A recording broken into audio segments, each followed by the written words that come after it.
Assalamualaikum warahmatullahi wabarakatuh.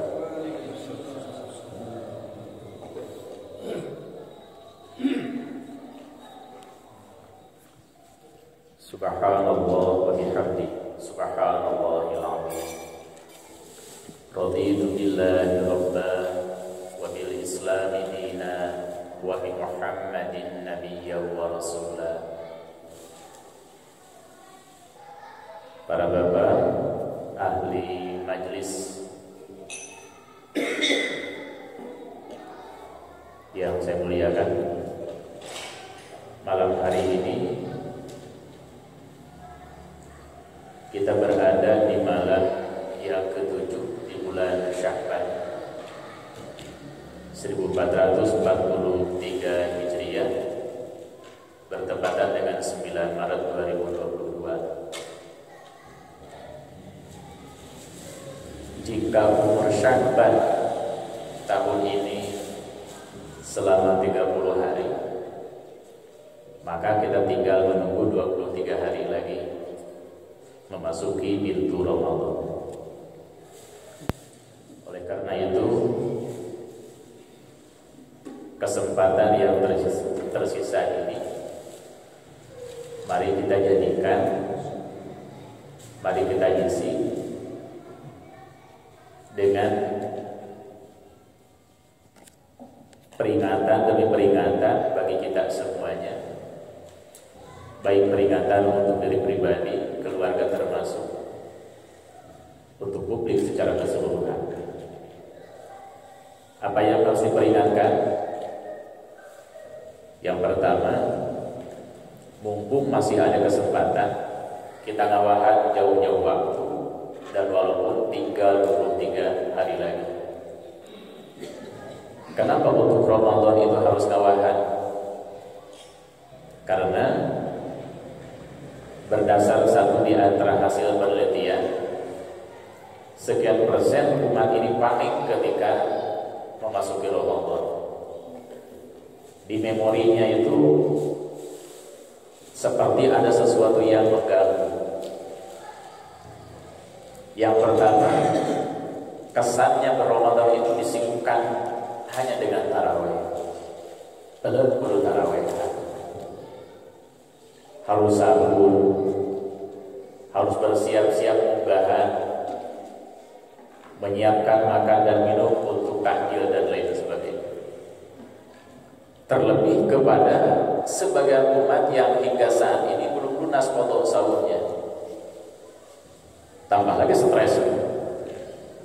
Apakah harus diqadha atau harus difidyah? Kenapa? Ini terlihat dari satu di antara indikator. Diduga ini kurang persiapan sebelum Ramadan itu tiba. Di antara indikator yang terlihat, saya satu waktu mengikuti kegiatan malam-malam di bulan Ramadan.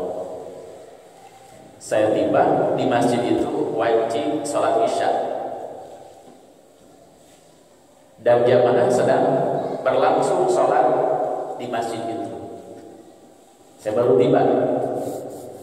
Kemudian saya tanya kepada yang akan ikut sholat, Pak Punten, ini sholat isya atau mulai tarawehan? Oh, sholat isya.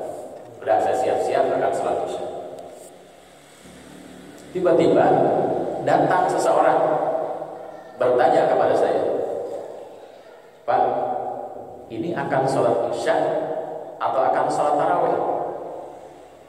Saya sampaikan berdasarkan data yang pertama, ini Pak sedang berlangsung sholat isya, dan saya juga akan sholat isya. Beliau jawab, saya kesini mau sholat tarawih. Bapak sudah sholat isya belum? Sudah. Di mana? Di rumah.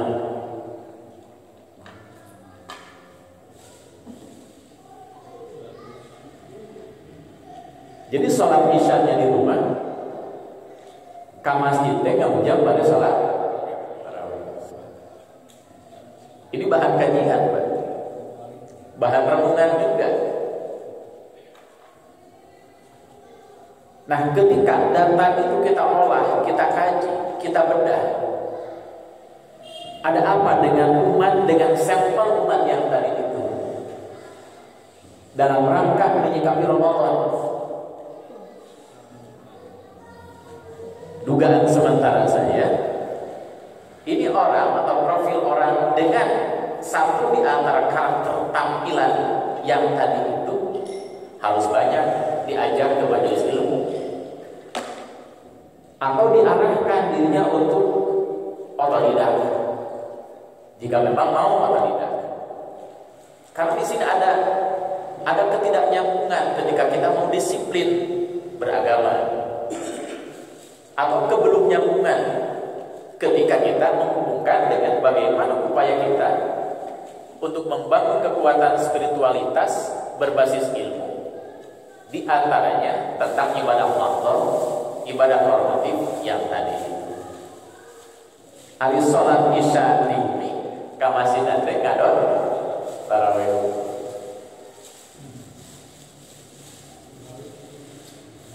Kalau di fakta yang lain,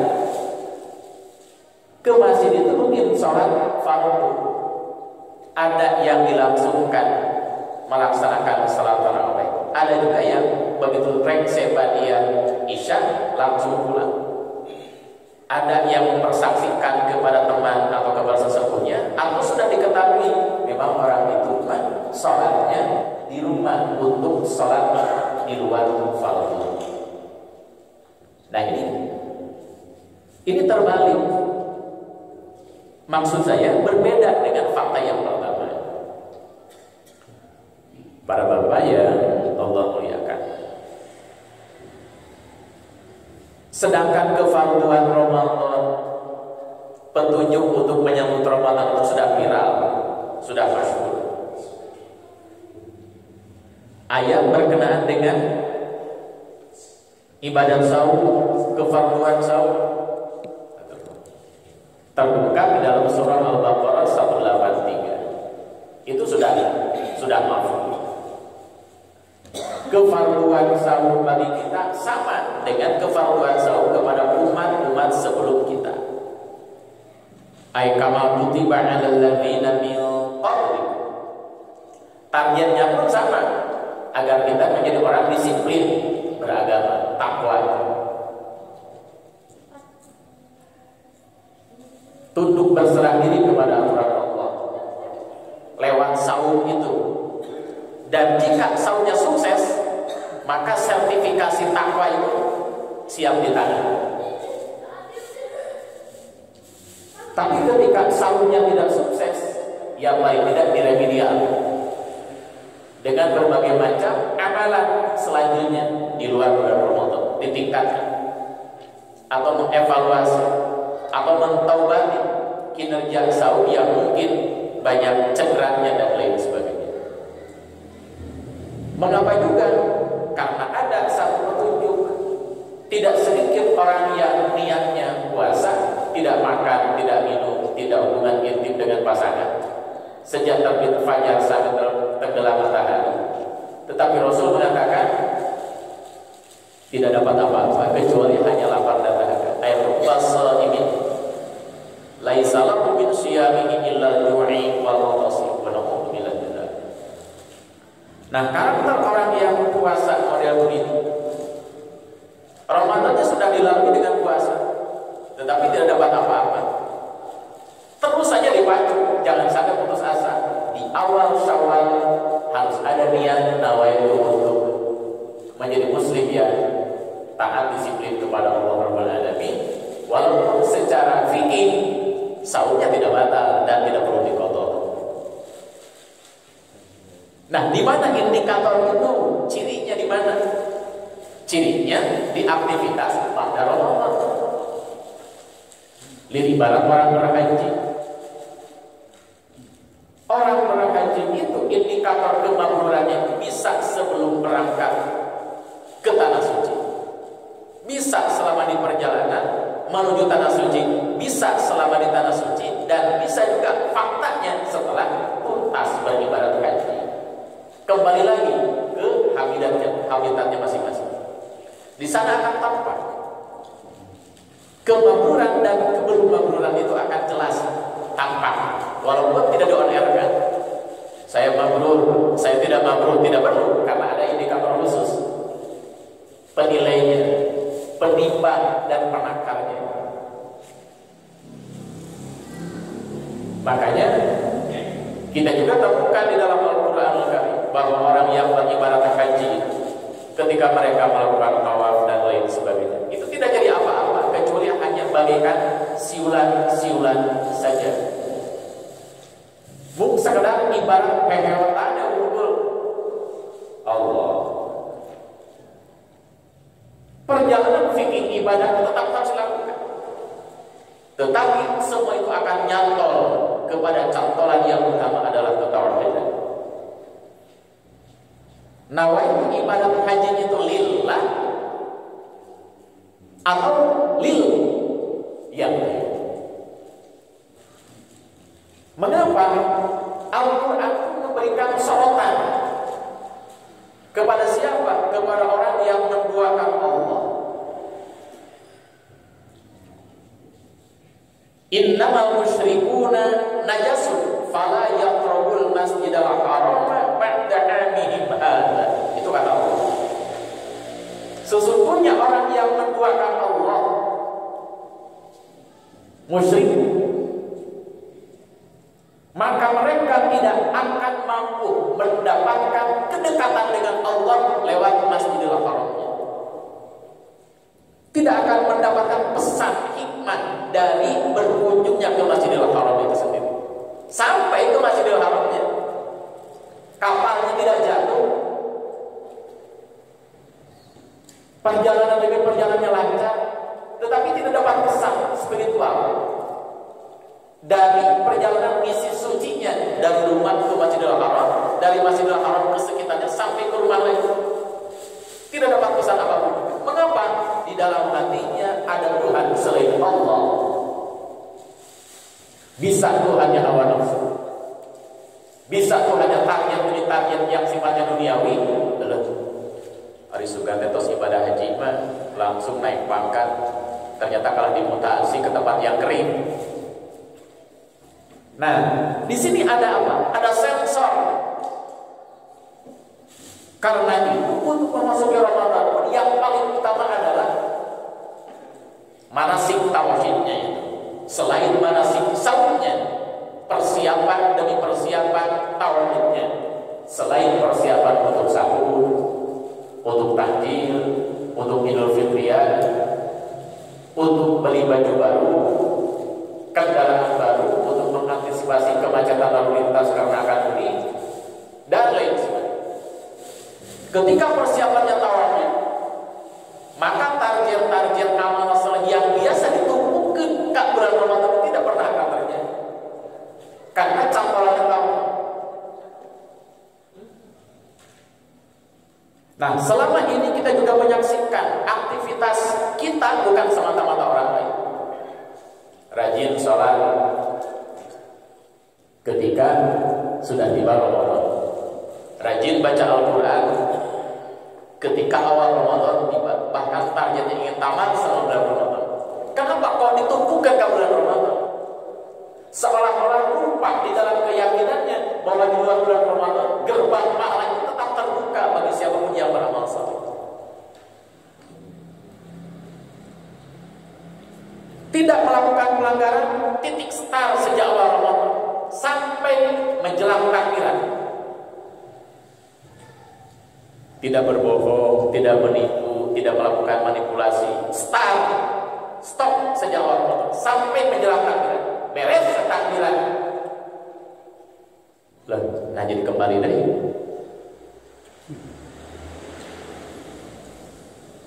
Nah, diduga ini Pak kurang persiapan sebelumnya, sama seperti orang yang akan berhaji dan berumrah. Seolah-olah pakaian ihram itu hanya pada waktu-waktu tertentu. Lepas ihram, kembali lagi dengan baju salur, kotak-kotak, polos dan lain sebagainya dalam kemasan seperti sedia kala, dalam arti belum juga ada kemampuan untuk tersucikan lewat perjalanan suci umrah dan hajian. Ngapunten, kalau urusannya dengan pebisnis, selama ibadat haji, orang yang beli besi 12 dikasih 12. Beres hajian, pesan besi 12, datang besi 10. Nah jadi balik deui. Kok tidak dapat sentuhan tawaf, tidak dapat sentuhan talbiyah, tidak dapat sentuhan wukuf, tidak dapat sentuhan jamarat dan lain sebagainya. Mengapa? Karena diduga seolah-olah kesempurnaan beribadat hanya lokal, di luar lokus tertentu, ya sudah merasa tidak terkontrol, tidak tersensor lagi dengan sensor-sensor tauhid yang.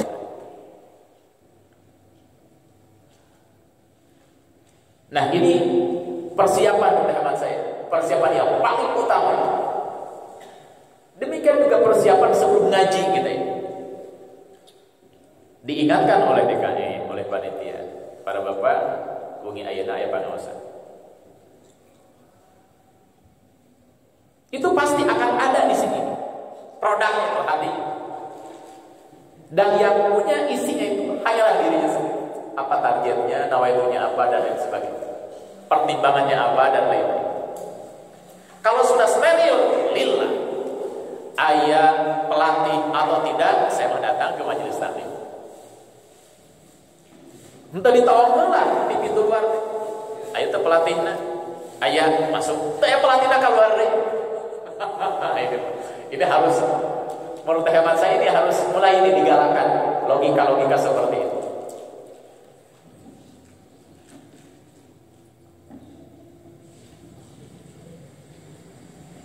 Tapi kalau sudah niatnya lillah, ayah batur, cali itu ayah batur, cali kita jadi sarana. Dan memang niatnya sudah akan bermajlis.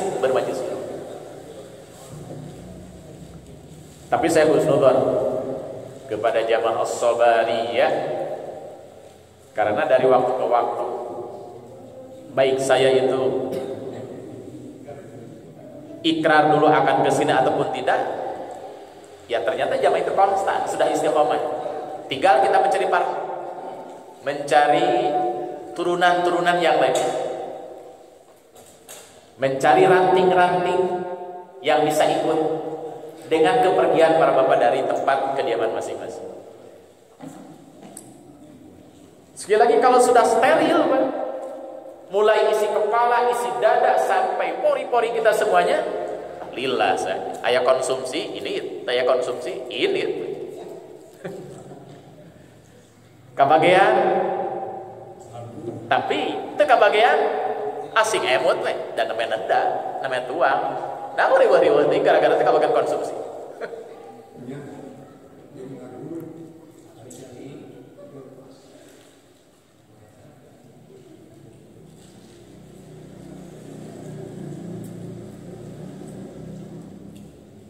Para bapak dan para remaja yang Allah muliakan.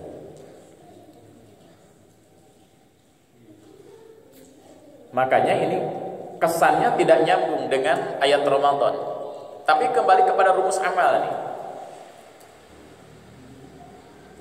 Di dalam dan di bulan Ramadan ini kaugar oleh ayat ini. Kaugar oleh ayat 97 dari surah An-Nahl.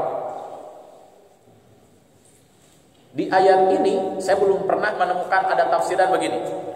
Man amila salihan min dzakarin aw unsa ay fi Ramadan atanabi fi Ramadan qad tudaya. Ini rumus umum. Jadi siapa orang yang beramal saleh, mau laki-laki ataupun perempuan, dan ia itu adalah mukmin, tidak menyebutkan waktu, tidak menyebutkan daerah. Misal waktu itu fi Ramadana wa fi Makkah, di bulan Ramadan dan seolah-olah hanya di Makkah, tidak, di mana saja. Karena ada sabda Nabi mengatakan, siapa orang yang taat kepada Allah dimanapun ia berada, ayat haitsu ma kunta, termasuk suruhan, Tunduklah kepada Allah dimanapun kalian berada. Tidak selama hajian saja, tidak selama umrohan saja, tidak selama Ramadanan saja, tidak selama di masjid saja, tidak. Sifatnya umum. Nah, ini ayat yang nyangkut kepada ketauhidan. Berkenaan dengan aktivitas. Di mana? Ada siapapun, tiada siapapun, cantolannya keimanan, ketauhidan. La ilaha illallah Muhammadur Rasulullah. Selama ia beramal, motivasinya bisa orang, bisa guru, bisa teman, bisa keluarga, dan lain sebagainya. Allah akan memberikan kompensasi berupa kehidupan yang terbaik. Di mana? Di dunia. Ajub apa jenisnya? Apa saja. Itu jaminan kehidupan yang baik di dunia, terlebih di akhirat. Asal kinerjanya diawali, disertai, dan di akhir targetnya hanya lillah saja. Hartosna lillah itu melaksanakan segala sesuatu cocok dengan juklak Allah, juknis Allah dan juklak Rasul sallallahu alaihi wasallam. Di luar itu, nah ini butuh apa? Butuh jawaban, butuh pendukung. Oh, ini tidak tersebutkan di dalam Al-Quran, dalam sabda Rasul, tapi ada konsensus hasil ijtihad. Selama tidak melampaui batas-batas Allah dan Rasulnya, maka itu bisa dikategorikan sesuatu yang real untuk dilakukan. Ibarat Mu'adz bin Jabal itu, Pak. Mu'adz bin Jabal ketika diutus oleh Rasul ke Yaman, diuji oleh Kanjeng Nabi, wahai Mu'adz, jika engkau di sana menemukan masalah, bagaimana coba solusinya?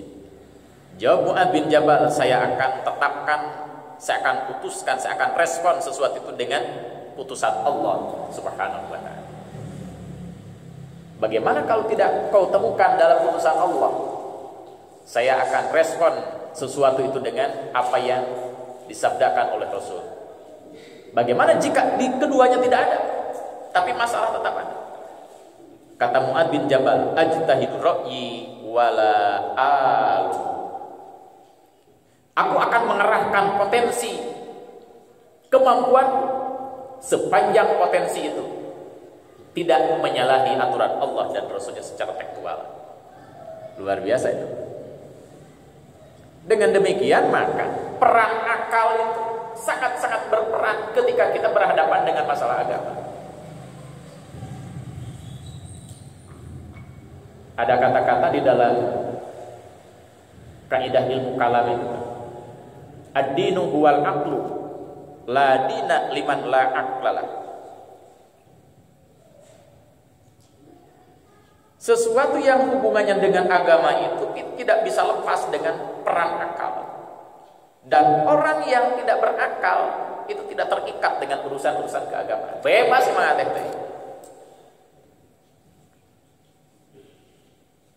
Tidak tertaklif dengan hukum agama orang yang tidak berakal. La dina liman la aqlal. Karena itu bersyukur kita kepada Allah Subhanahu wa taala. Ini membuktikan kehadiran kita husnudzan saja, percaya diri, syukur. Kehadiran kita di tempat ini sebagai satu di antara indikator bahwa kita masih berakal sehat. Merasa sadar bahwa majelis ini harus dihadiri oleh kita, oleh siapa lagi kalau bukan oleh kita. Ini produk akal. Masjid dibangun oleh kita, ada sumbangan dari orang lain dititipkan kepada kita. Jika tidak oleh kita dimakmurkan, mau oleh siapa lagi? Ini peran akal di sini masuk. Masjid tidak hanya dititipkan kepada imam saja, kepada muadzin saja, kepada pengurus DKM saja, kepada donatur saja. Selama kita menyadari bahwa kita adalah muslim, maka di sanalah tanggung jawab kita semuanya untuk memakmurkan masjid. Itu gambaran orang berakal sehat. Dan ini ketika sudah merata kesadaran-kesadaran berlogika seperti Ini sungguh menentukan untuk masa depan Islam dan umat Islam, juga lembaga Islam ke depannya. Tapi kalau sudah parsial, saya mah bukan pengurus DKM lagi, saya merasa bukan donatur. Nah, ini akan berat sekali itu. Dan tidak bisa diharapkan untuk menjadi pemakmur pasti kalau sudah begitu cara berpikir. Bahkan ini Pak, sekedar pelajaran, ini pemantik agar kita lebih progresif lagi dalam cara berpikir untuk kemajuan Islam dan kaum muslimin. Orang yang kategori punya ilmu mumpuni sampai bertutur di hadapan komunitas teman, selama si anu yang di depan saya tidak akan ikut.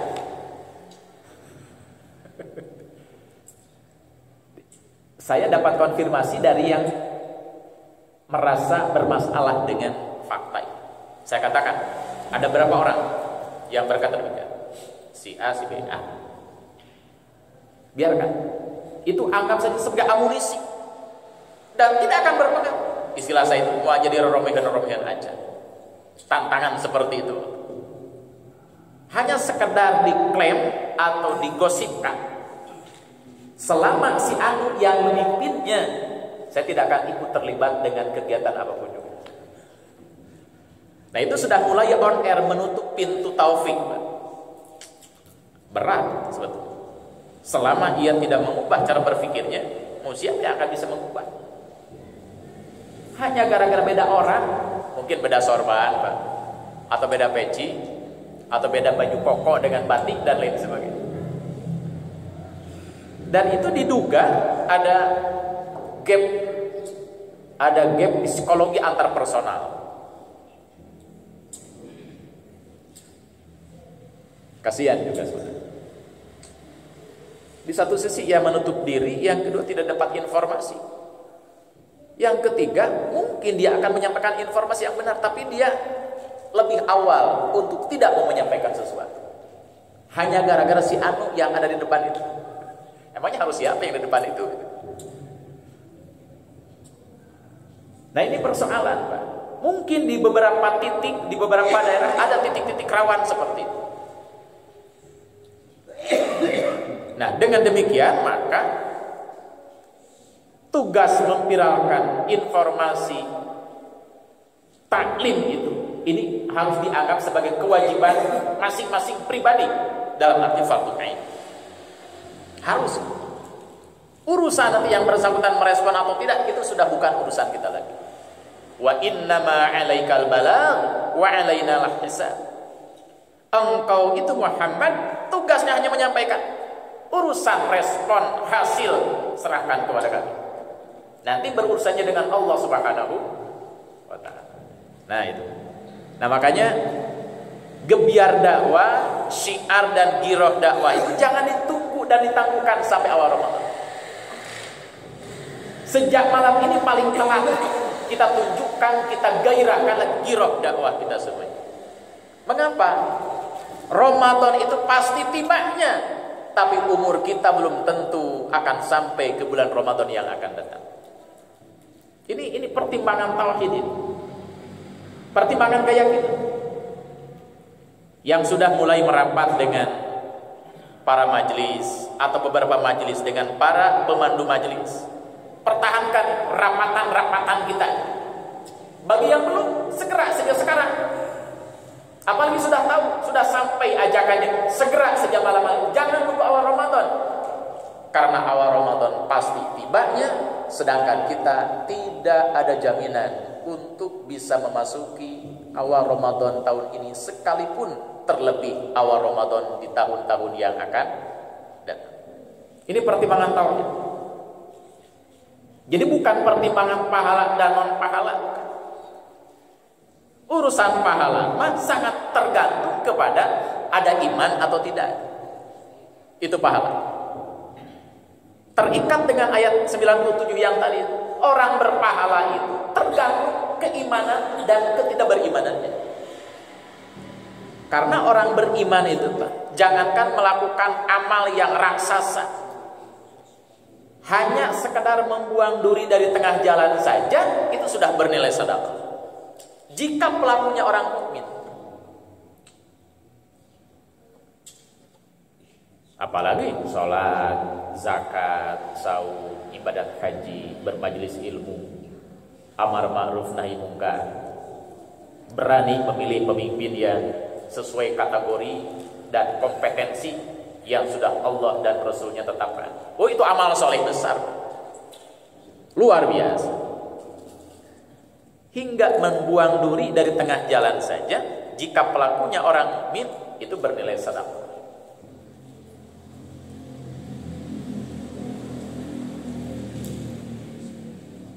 Bahkan Pak, di dalam kitab kecil namanya Kitab Al-Arba'in An-Nawawiyah, di sana disebutkan hubungan intim suami istri karena Allah, terlepas siapapun yang pertama kali minta atau menawarkan, terserah mau istri mau suami, dilakukan semata-mata karena Allah, itu bernilai sedekah.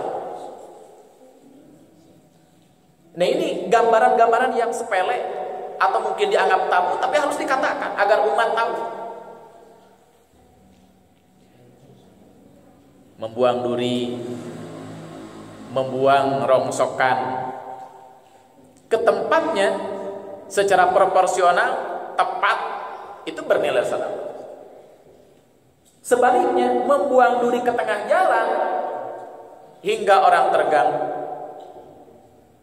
itu tidak akan jadi sedekah. Apalagi dirinya mukmin. Nah, kalau kita berbicara tauhid berbasis lingkungan atau tauhid lingkungan atau lingkungan dalam perspektif tauhid, terlebih kita mengotori sungai. Kalau dulu itu waktu kita SD, waktu kita kecil, bisa minum itu dari air sungai secara langsung. Upami mandi mah sudah biasa, tanpa sabun, tanpa anduk. Saya tidak pernah ada terceritakan anak-anak yang akan sekolah nyebrang Walungan itu mandi ngebak heula di Walungan, tiba-tiba gatal-gatal daya. Apa yang terjadi sekarang? Dulu itu hingga ikan-ikan saja itu sampai terlihat ketika kita telem di Walungan tuh, Pak. Itu yang saya alami antara 1980 sampai 1986 itu. Masih suka mandi di Walungan begitu akan nyebrang ke SD itu, karena kita jalan kakinya sepanjang 3 km, 6 km PP itu. Jalan kaki selama 6 tahun. Menyusuri jalan setapak, turun, nyebrang ke Walungan, naik lagi mapai pematang sawah di pinggir tebing. Ketika akan sekolah mandi